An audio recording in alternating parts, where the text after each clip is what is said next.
clair, limpide et structuré. Et je m'en vais tout de suite vous dire que cet exercice de transparence ne saurait s'arrêter comme ça. C'est la raison pour laquelle nous allons donner la parole au ministre de l'économie, du plan et de la coopération. Monsieur Abdourahmane Sarr, vous avez la parole.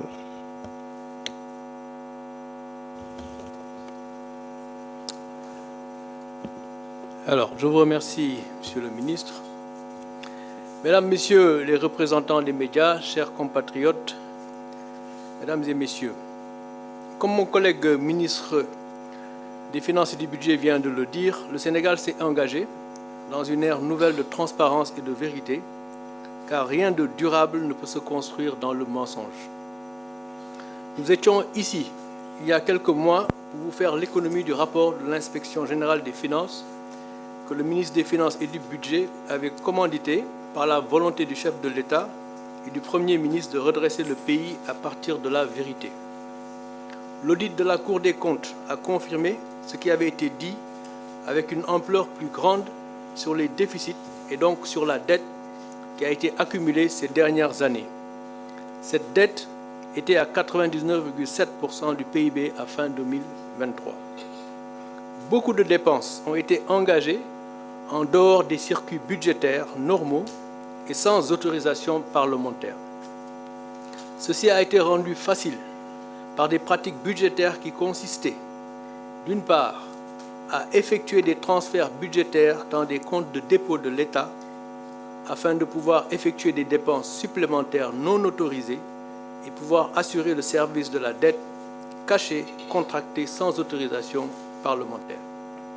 Certaines de ces dettes, dans une moindre mesure, venaient du secteur bancaire local, mais surtout de décaissements sur des projets financés sur ressources extérieures parce que l'argent était disponible auprès des partenaires. Pour donner un caractère légal à ces pratiques, les autorités sortantes donnaient des lettres de confort ou des lettres de couverture budgétaire afin que les travaux en question, non prévus par les lois de finances votées, puissent se faire. De ce point de vue, il est important de comprendre que ce n'est pas parce que des ressources sont disponibles chez des partenaires qu'il faut les mobiliser, surtout pour des projets qui ne sont pas productifs. Ce n'est également pas parce que des ressources sont disponibles qu'il faut les mobiliser, surtout si la conséquence est une accumulation de dettes que vous risquez de ne pas pouvoir rembourser puisqu'elles n'étaient pas prévues dans vos capacités. Ce sont ces pratiques que nous avons arrêtées. Mesdames et Messieurs, ce qu'il faut donc retenir est que les déficits élevés que vous avez constatés dans le rapport de la Cour des comptes par rapport à ce qui avait été annoncé par l'ancien régime sont des régularisations pour constater ces dépenses extra-budgétaires.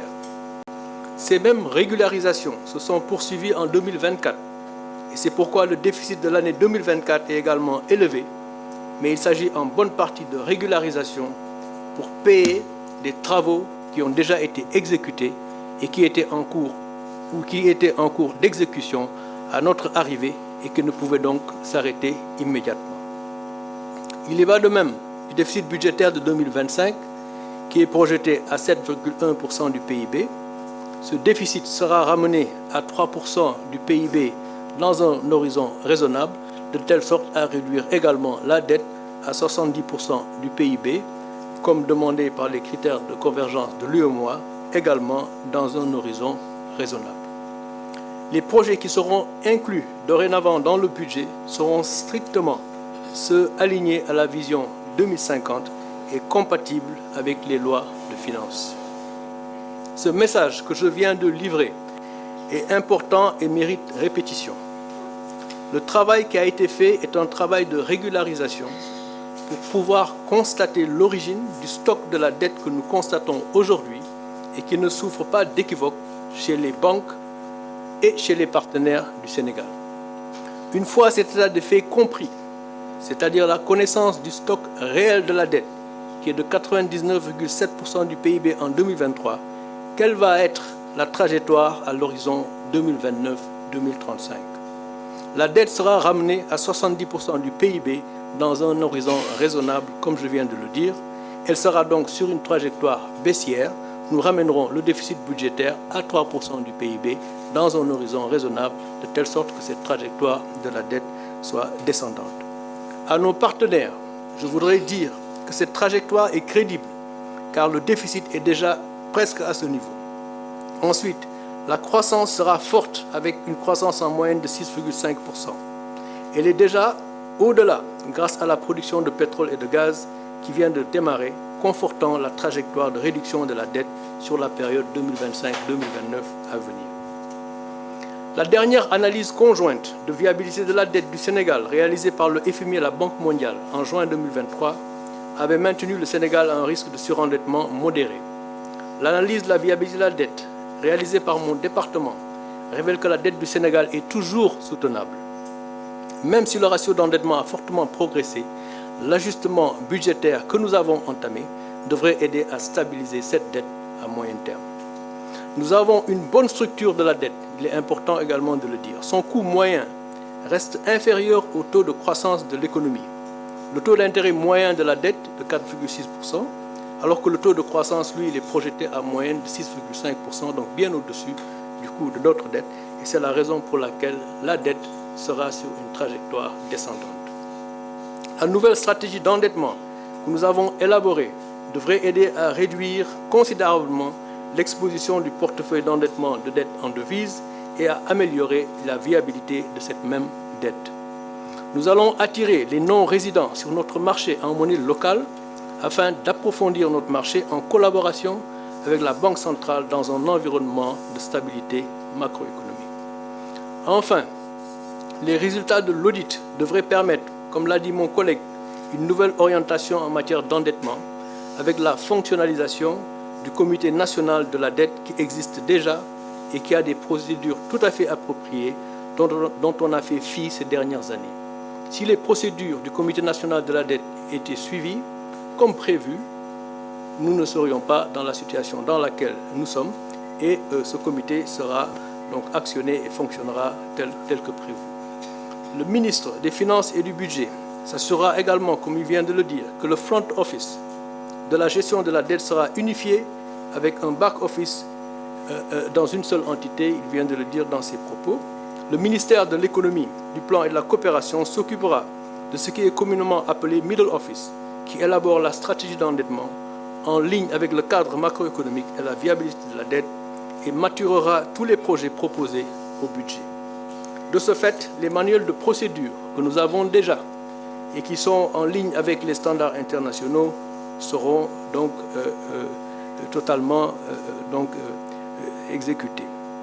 La Direction générale de la comptabilité publique et du Trésor, compte tenu de ses aptitudes spécifiques liées notamment à ses interactions avec les marchés et ses prérogatives en matière de comptabilité de la dette, devra assurer aisément l'exécution des activités propres au front et au back-office. C'est également ce que le ministère des Finances et du Budget vient de dire.